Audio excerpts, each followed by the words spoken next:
Hello, everyone, and welcome to today's podcast. My name is Tom Borg, and today we've got a special guest with us, Mr. Mike Dergis. Mike is founder of Sigred Solutions, a management, recruitment, and leadership advisory company. Sigred Solutions helps great employers connect with and develop amazing talent. Now, their services range from senior management and middle management recruiting to helping companies develop high-performing teams and manage complex change.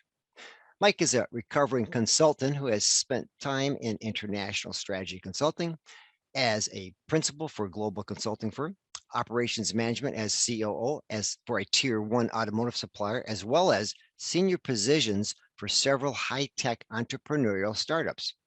Management recruiting is his fourth and expected final career. Mike, welcome to the program. Tom, thank you so much for having me. It's really great to be here.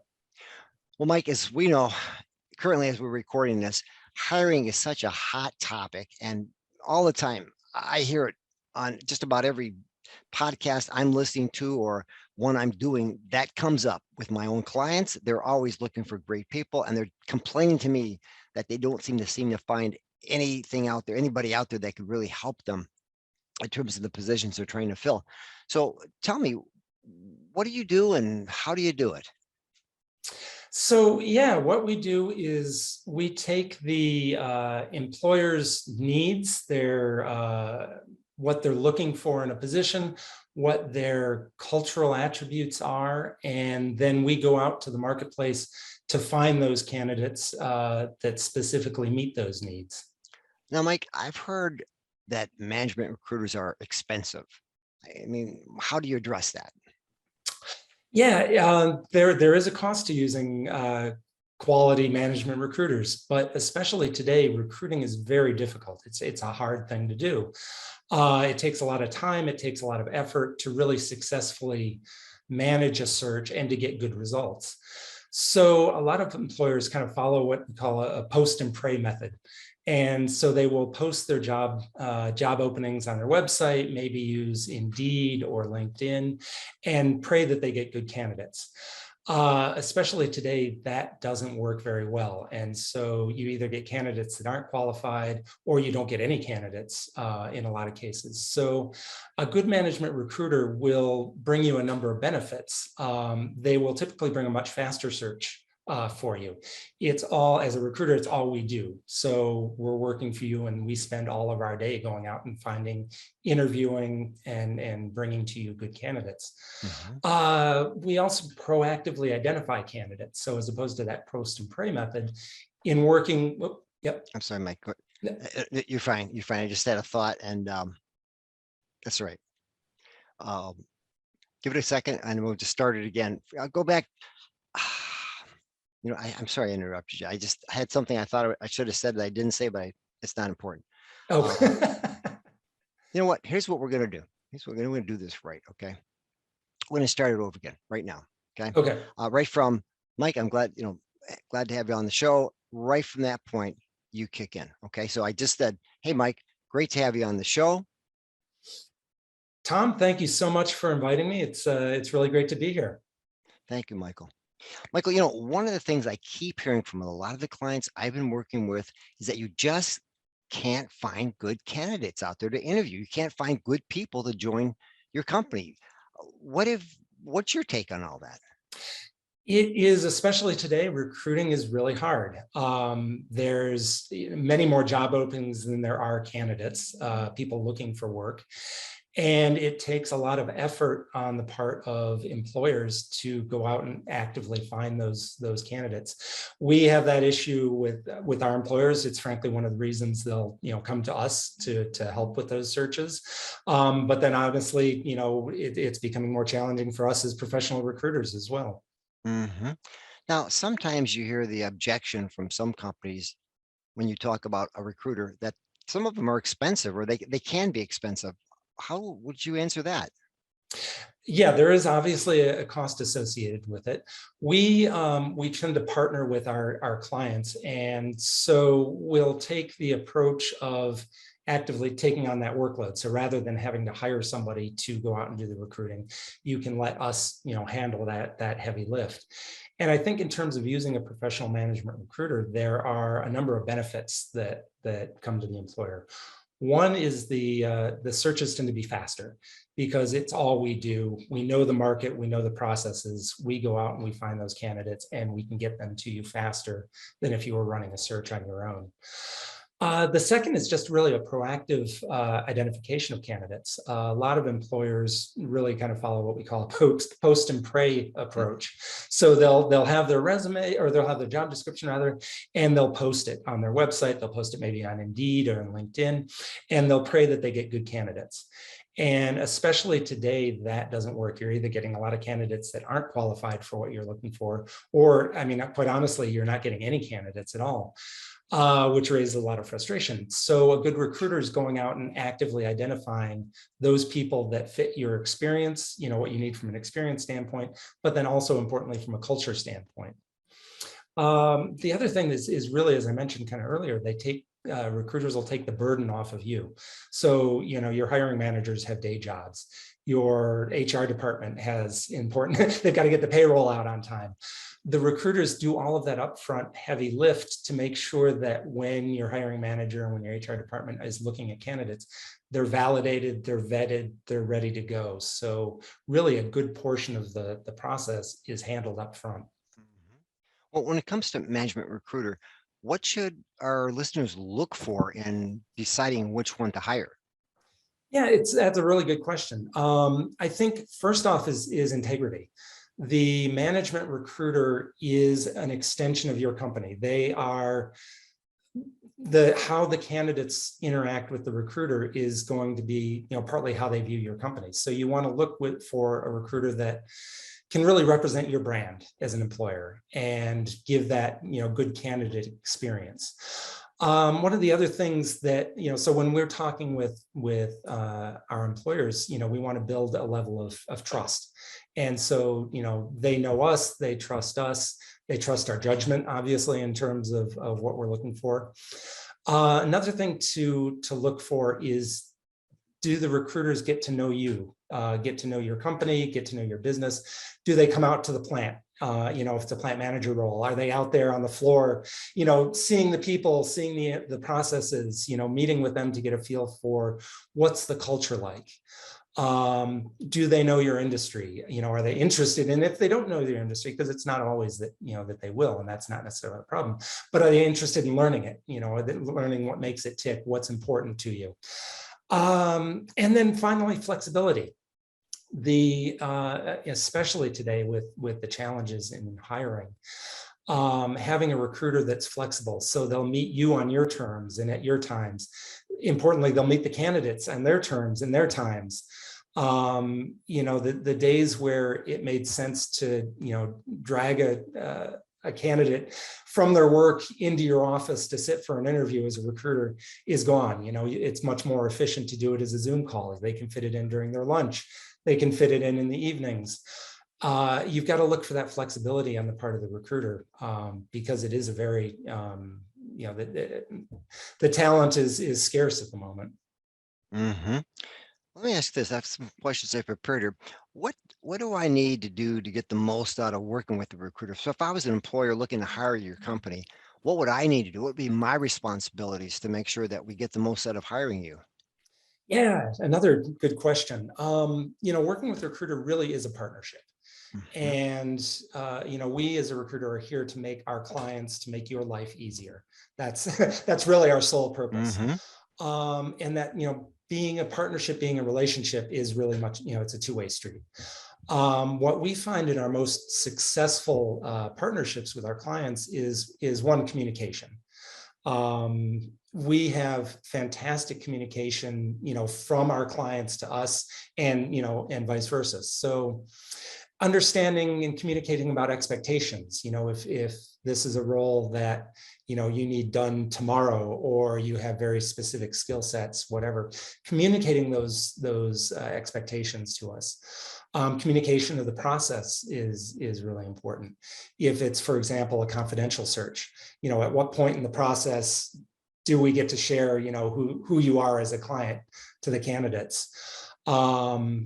Honestly, and this is one that doesn't always happen, is feedback on the candidates.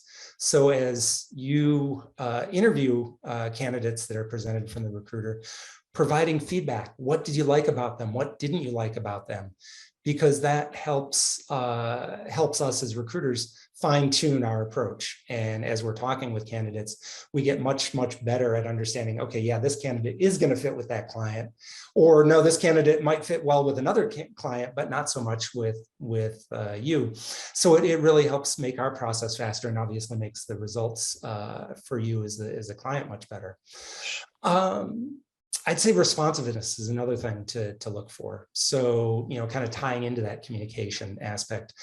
On our side, you want the recruiters to be very responsive, obviously, to your need, but you as a client need to be responsive. Again, time-sensitive market.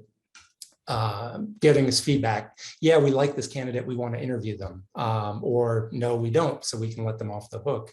Or finally, setting up interviews, being timely about that. Right now, if you take 2-3 weeks to set up an interview, good candidates are gone. They've got other jobs. So those two things I'd say are kind of really key to kind of successfully navigating and working with recruiters. Sure. Well, here's another thought. When you're working with a client, do you go out and interview not just say the personnel manager, but you mentioned earlier, you go into the plant, do you have other people that are on a committee, so to speak, and they're telling you the kind of person they're looking for, people that are right there on the floor working with the potential person you're going to hire? Excellent. Yeah, interesting question. It's kind of case by case by client in terms of what they're looking for, but we focus and we feel very strongly that the culture and the personal attributes are as important, if not more important, than the skill sets and the experience. I can look at a resume, I can look at an Indeed or LinkedIn profile and kind of understand where they've come from and what their experiences are. And obviously we test that in the interview process. But in going to the client site and talking to the hiring managers and talking to, could be the president, the COO of the operation as well, we want to get a feel for what's going to make this person successful in that organization.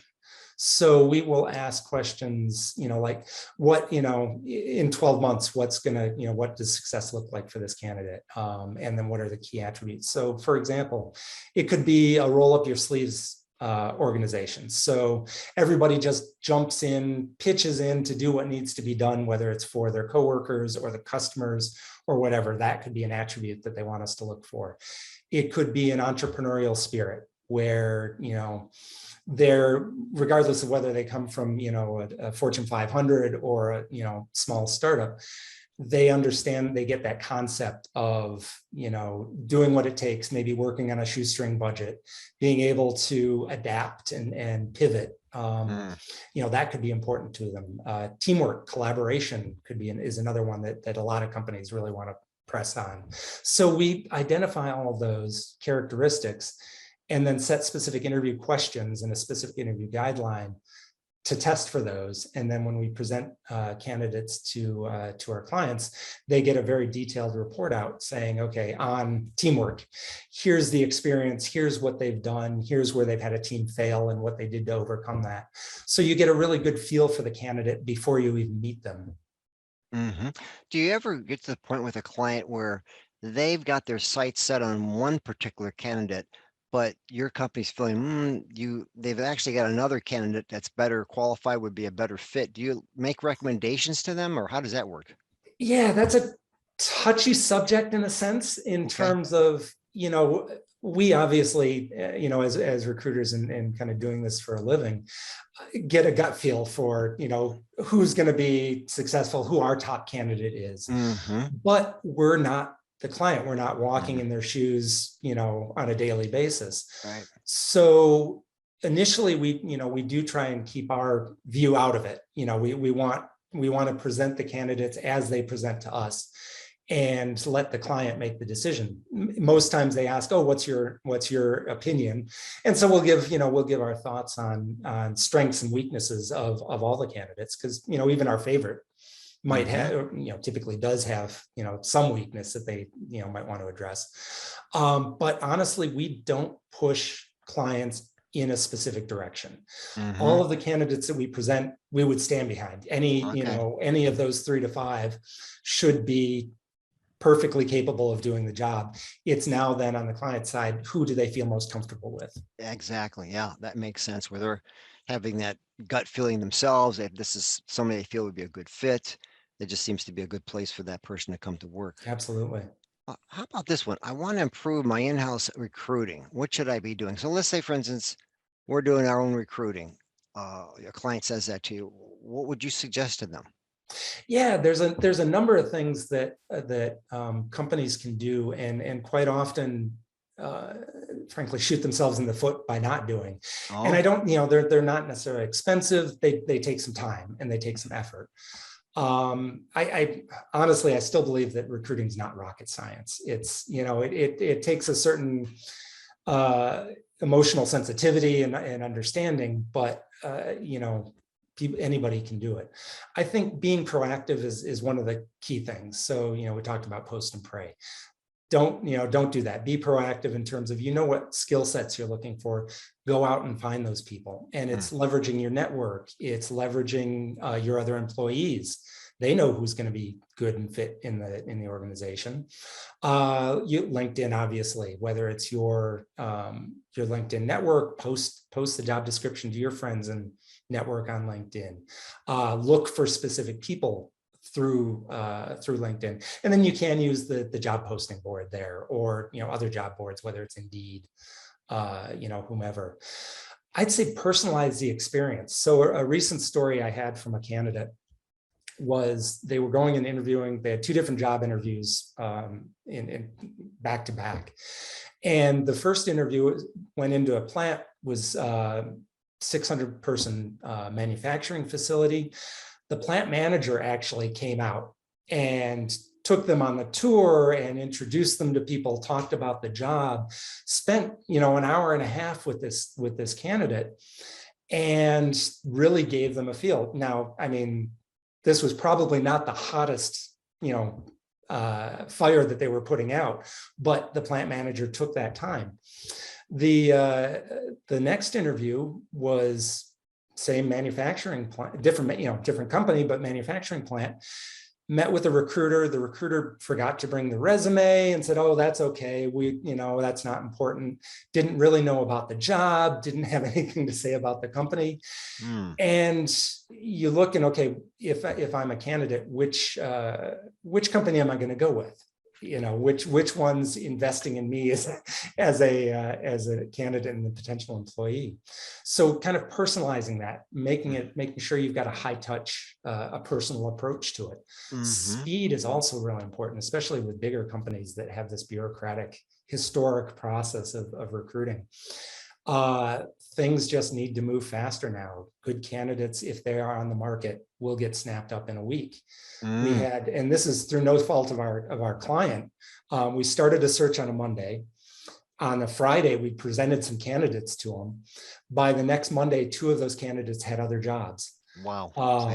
No fault in that process. They were moving as fast as possible. But, if you delayed in another week, another 2 candidates are gone. Mm-hmm. So making sure that your process is adaptable, flexible, but also fast is really important. And then lastly, kind of tying into that, that personalization aspect, communication. You may have heard the term ghosting. Historically, it was employers that ghosted candidates. They'd come in for an interview and never hear back. Mm-hmm. Now that it's switched and it's candidates that are ghosting the employers, but it's still important. Provide feedback. You don't have to go into the nitty gritty, but they do appreciate just knowing that they're not under consideration anymore. Mm-hmm. It's quite honestly, it's a common courtesy, but it's something that you as an employer will also start to grow your brand as an employer and your reputation as an employer by doing those little things. Mm-hmm. So you're saying that's something both parties should do. The candidate, if they've gotten another position, to let that employer who's looking at hiring them, let them know that they're already gone someplace else, and vice versa. Those companies that are doing the hiring, not get back to the candidates they've interviewed and leave them out there. Absolutely. Mm. And, as an employer, when you're in the interview process, I think it's perfectly all right to ask them, what other irons in the fire do they have? Is there anything, that's imminent? And to let them know it's okay. Let us know if you get another job, me as an employer, me as a recruiter, I'm happy for you. It may be our loss, absolutely, but I'm happy that you found something. But let us know, and then we can take you off the list. And as a employee or a candidate, it means you're not burning a bridge. You can always then potentially come back if you've had a good relationship and something changes down the road. You've still got that opportunity as potentially a live opportunity. Great point. Great point. Because things do change. Grass isn't always greener on the other side. People might want to go back and find out that position is still available a month or 6 months later. Absolutely. Vice versa. Sure. Okay. That makes sense. Well, Michael, this has been fantastic. How can our listeners get a hold of you? How can they, best way to contact you? Yeah, they can reach out to me directly, and I don't know if you post the email address, but Yep, we'll post that. It should be up there on the screen now. Go ahead, Mike. Perfect. And our website is www.sigredsolutions.com. You can take a look at our services, both from the recruiting and the leadership advisory side of things. Okay, and what's a number they could reach at, just in case they're just listening? Phone number is 248-219-6541. Very good. Well, Mike, thank you so much.